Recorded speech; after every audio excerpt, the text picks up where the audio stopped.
Olá, como que vocês estão? Eu espero que todos estejam bem e se cuidando neste momento, para que logo logo a gente possa se encontrar pessoalmente. Hoje eu tô aqui para a gente poder falar um pouquinho a respeito de um programa que a gente vai ter na próxima semana. Então, meu nome é Manuela Masqueto Gonçalves Albini, sou terapeuta ocupacional e hoje faço parte da Secretaria dos Direitos da Pessoa com Deficiência e Mobilidade Reduzida de Capivari. Estou na pasta como secretária.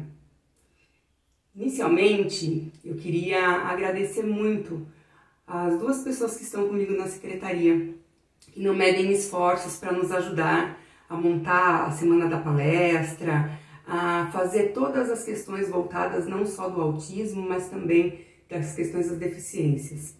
A Catiane e a Marina. Então vamos lá. Nesse momento eu estou aqui para dizer para vocês que a gente vai fazer uma homenagem em comemoração ao dia 2 de abril, que é o dia da conscientização mundial do autismo. O autismo já passou por vários momentos e com várias nomenclaturas, desde de atraso do desenvolvimento infantil, depois transtornos invasivos do desenvolvimento, autismo em diferentes graus. Hoje ele é chamado como TEA, transtorno do espectro autista. No dia 2 de abril é o Dia Mundial da Conscientização do Autismo. E por isso, nós aqui da Secretaria preparamos para vocês uma semana com muitas palestras, com muitos conteúdos voltados a este tema. São profissionais de excelentíssima qualidade, que eu gostaria muito de agradecer por terem aceitado o nosso convite com tanta prontidão e com tanto carinho. São pessoas que eu já tive a oportunidade de trabalhar, como é o caso da Carol Marrone, a Michele. São pessoas que eu já estudei junto, como é o caso do Fábio, que é meu colega de profissão e um amigo muito querido. São pessoas que eu conheci nesse percurso, que é a Monize e a Eliana. Então, assim, meu carinho muito grande por vocês, por terem aceito este momento e fazer aqui conosco com que aconteça uma semana de palestras sobre o tema do transtorno do espectro autista.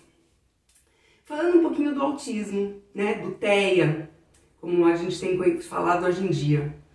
O TEA é um transtorno neuropsiquiátrico. Quando a gente fala em transtorno neuropsiquiátrico, a gente quer dizer o quê? Ele tem um acometimento nas funções do sistema nervoso central, principalmente nas questões mais voltadas do comportamento e do desenvolvimento cognitivo, com algumas alterações também nas questões motoras, porque às vezes a gente vê crianças com autismo que andam na ponta dos pés, que têm alterações de equilíbrio, que têm algumas dificuldades quanto às suas independências de atividade de vida diária, no controle do xixi e do cocô, entre vários outros aspectos. E psiquiátrico por quê? Porque ele também engloba uma questão emocional e de comportamento.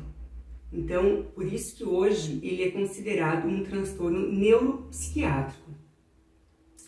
E o que o TEA nos traz de características principais aí para poder se desconfiar que a criança ou adolescente tenha esse transtorno? Ele tem alterações comportamentais, transtornos obsessivos, manias, repetições de movimentos, a ecolalia, por exemplo, quando a criança fica falando o tempo inteiro a mesma coisa ou a mesma palavra, a mesma ideia, repetição dessas ideias.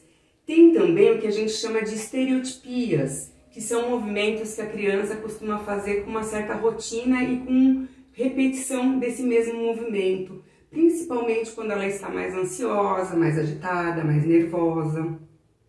E também as alterações sensoriais.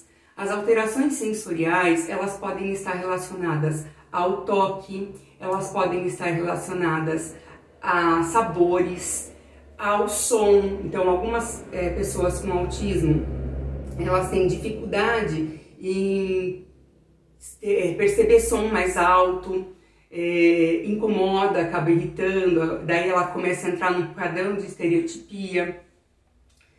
E também as texturas.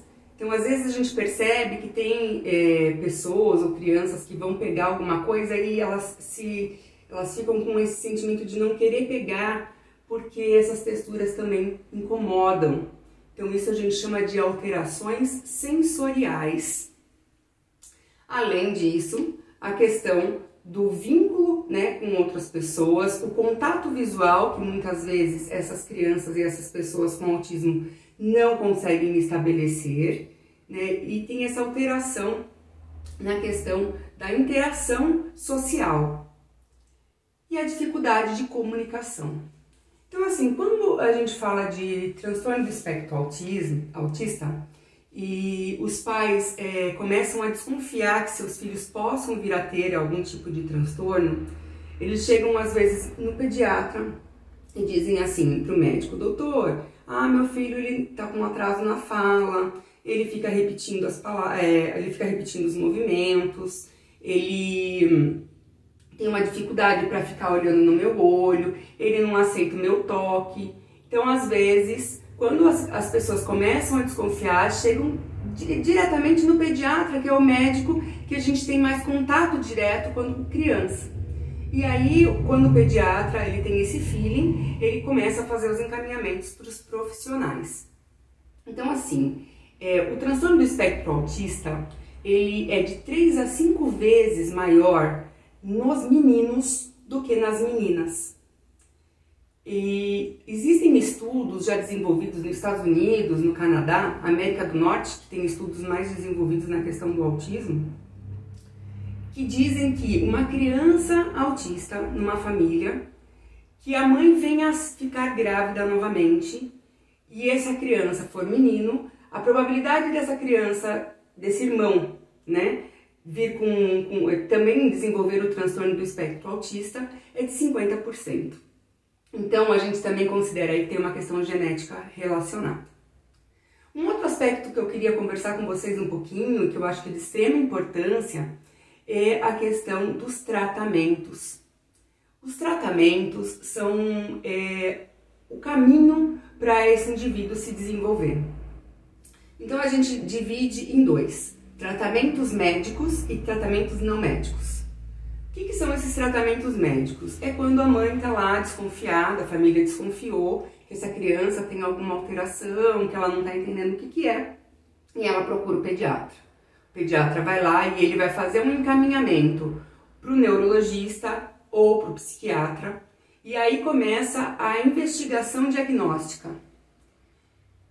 Quando esses médicos percebem muitas vezes que essa criança está com uma alteração na fala, e tem todo um processo aí que pode se caracterizar autismo, esses profissionais encaminham geralmente para fono.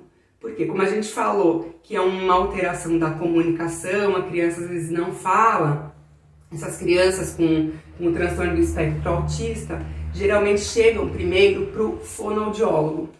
E o fonoaudiólogo ele vai ter esse feeling para poder fazer os pedidos e encaminhamentos para os demais profissionais. Quando não, essas crianças são encaminhadas para os psicólogos. Então, assim, geralmente, se for uma criança na faixa de 2, 3 anos, vai para fono. Para fono porque está um atraso de fala. Então, esse atraso de fala, quem que vai estimular? A fonoaudióloga. E daí a fonoaudióloga, com a sua experiência, com a sua expertise, com o seu estudo, vai começar a encaminhar essas crianças. Aí, o que a gente chama de tratamento não médico? O tratamento não médico é aquele que engloba profissionais da área de saúde e também da área educacional e que, como o próprio nome diz, não são médicos. Quem são eles? Os psicólogos, fonoaudiólogos, terapeutas ocupacionais, fisioterapeutas, pedagogos, psicopedagogos. E dentre todas essas terapias, existem outras que são de extrema importância e vêm sendo muito estudadas na questão do autismo. Quais são elas? São a integração sensorial, porque a gente não disse lá que essas crianças elas têm alteração do sistema sensorial, a integração sensorial, que é trabalhada principalmente por TO, mas também outros profissionais podem desenvolver esse tipo de terapia, trabalha todas essas questões sensoriais, táteis, sinestésicas, proprioceptivas, auditiva, vestibular, visual, gustativa, olfativa, né? Todos esses aspectos que podem estar alterados numa pessoa que tem o transtorno do espectro autista. E também, hoje é muito falado sobre o método ABA, que é um método baseado no comportamento. E aí, assim, a gente vai ter algumas palestras com esses profissionais maravilhosos que eu falei para vocês, e eles vão falar direitinho sobre cada um desses métodos, falar sobre suas experiências. Então, assim, não percam essa Semana do Autismo, que foi feito com muito carinho por todos nós aqui da Secretaria das Pessoas com Deficiência de Capivari. E aproveitem esse momento, compartilhem nas suas redes sociais. Essas palestras serão disponibilizadas no YouTube da Prefeitura de Capivari. Logo mais eu vou trazer para vocês quem são esses palestrantes, quais as suas formações e apresentá-los para que vocês possam ficar mais atentos e poderem participar dessa semana conosco. Certo? Muito obrigada pela atenção de vocês e espero vocês na nossa Semana do Autismo, que se inicia no dia 5 de abril. Obrigada! Beijo para vocês!